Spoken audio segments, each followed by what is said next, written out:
Jesteśmy w Beskidzie Śląskim, a konkretnie zabieram Was dzisiaj na Skrzyczne, na którym wedle legendy mieszkał straszny potwór. Atakował on i pożerał ludzi, gdy tylko zbliżali się do szczytu, a mieszkańcy okolicznych wiosek przez lata bali się wchodzić na górę.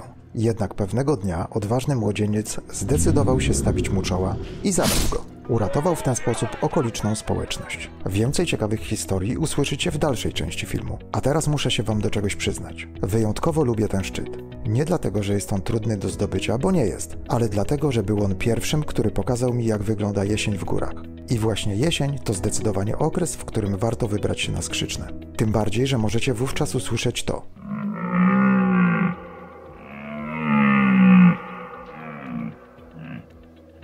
Tak, to właśnie jesienią mamy rykowisko, czyli miłosne harce jeleni. A do tego może Wam się przytrafić to, czyli inwersja. Tu akurat spotkałem małą, ale i tak zrobiła na mnie takie wrażenie, że padłem. Na Skrzyczne miałem okazję wchodzić 2 razy. Wspomnianą jesienią od Doliny Zimnika oraz zimą ze Szczyrku. Do tego raz wbiegłem na Skrzyczne w ramach ekstremalnego półmaratonu górskiego. I muszę stwierdzić, że nie mam dość. Szczególnie jeśli okolica pokryta jest białym puchem. Ze Skrzycznego bowiem roztacza się przepiękny widok na Beskid Żywiecki, okolice Żywca i Jezioro Żywieckie, do którego też mam sentyment, ale o nim opowiem kiedy indziej. Zimą przy ładnej pogodzie pięknie widać Babią Górę oraz Tatry. No i oczywiście Małą Fatrę. Zresztą co tam będę o tym gadał, sami zobaczcie.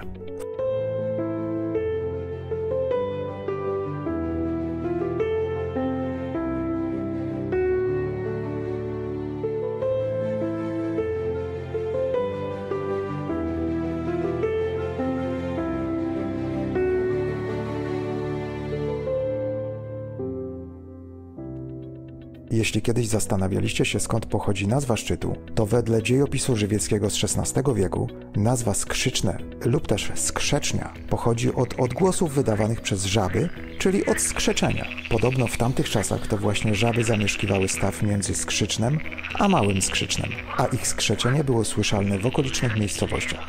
Do tej właśnie opowieści nawiązuje pomnik żaby, który został niedawno ustawiony na szczycie. Po tych opowieściach i pięknych widokach czas na kilka praktycznych uwag. Jednak zanim to się stanie, proszę rozważ zalajkowanie filmu. To pomoże mi w dotarciu do innych fanów przygód z plecakiem. A jeśli zostaniesz za mną na dłużej i klikniesz subskrypcję, to ja będę bardzo szczęśliwy, a Ciebie nie ominą kolejne filmy z ciekawymi informacjami. 2 popularne szlaki na Skrzyczne to Niebieski i Zielony. Oba rozpoczynają się w centrum Szczyrku. Szlak niebieski prowadzi przez halę Jaworzyna, a wejście na szczyt zajmuje około 2,5 godziny. Drugą popularną opcją jest szlak zielony, który prowadzi przez Becyrek. Ja nim właśnie ostatnio szedłem. To nieco szybsza trasa, zajmująca około 2 godziny i 15 minut. Oczywiście nie zimą i nie jak co chwilę się coś fotografuje. No cóż wiem, mam dość uciążliwą pasję, szczególnie dla potencjalnych współtowarzyszy wędrówki. Jeśli chodzi o zielony szlak zimową porą, to pewnym utrudnieniem jest konieczność lub opcja wędrowania przy siatce wzdłuż stoku. W drodze na Skrzyczne tym szlakiem polecam ten garb. Do tej pory nie wiem, czy to jest element szlaku, czy może jednak przetarta ścieżka i owczy pęd za innymi mnie tam zaprowadziły. W każdym razie widać z niego doskonale Babią, Tatry, a jak się odwrócicie, to zobaczycie szalejących narciarzy. Do tego wszystkiego możecie podziwiać również Klimczok, także warto zatrzymać się tutaj na dłużej. Drugim miejscem, które jest fajne na szlaku zielonym, to las. Iście bajkowe klimaty. Sami zobaczcie. I nurkujemy. O, pięknie. Myślę, że będzie zarąbiście. Ale las. Ślicznie. Tu jak dopadało wtedy, te opady były ostatnio, to musiało być mega. Pewnie był problem z przejściem, ale trochę was zabiorę w górską zimę. Cudo. Wow.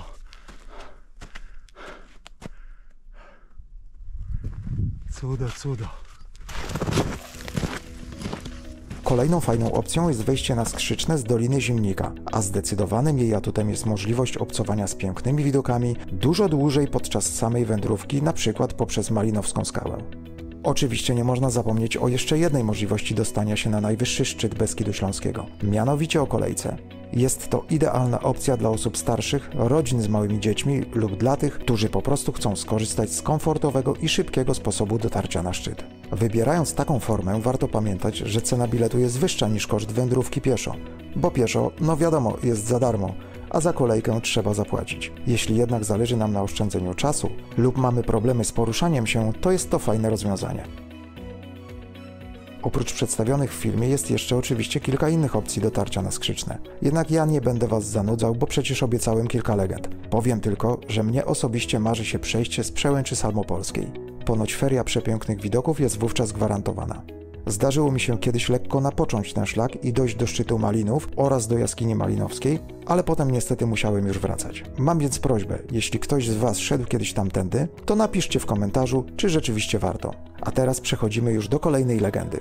Otóż, okolice szczytu miała kiedyś zamieszkiwać piękna biała dziewica. Czuwała ona nad górskimi pastwiskami i chroniła owce przed drapieżnikami. Według legendy biała dziewica ukazywała się czasem pasterzom, ostrzegając ich przed nadchodzącym niebezpieczeństwem lub udzielając im rad w sprawach życiowych. Była czczona i szanowana przez ludzi z okolicy, którzy wierzyli w jej opiekuńczą moc. W podziękowaniu za opiekę zostawiali oni dla niej ofiarę w postaci mleka, chleba i miodu. Dziś nie ma już tutaj białej dziewicy, chociaż ponoć ktoś kiedyś miał rzekomo widzieć tajemniczą postać, ubraną w białe szaty, która pojawiała się i znikała w mgnieniu oka. Ja jej jeszcze nie widziałem, ale za to widziałem zachód słońca, który prezentował się całkiem nieźle.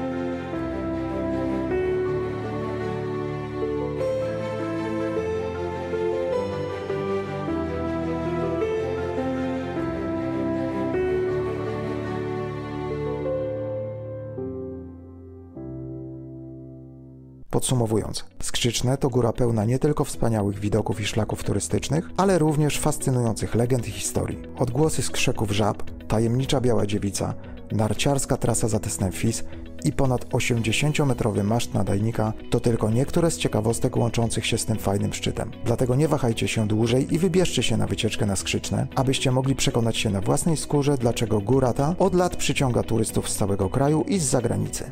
Ja tymczasem się z Wami żegnam. Mam też nadzieję, że odcinek był pomocny. Widzimy się oczywiście w kolejnym. I na koniec mam do Was prośbę. Nie siedźcie w domu, tylko idźcie w góry. Ciao!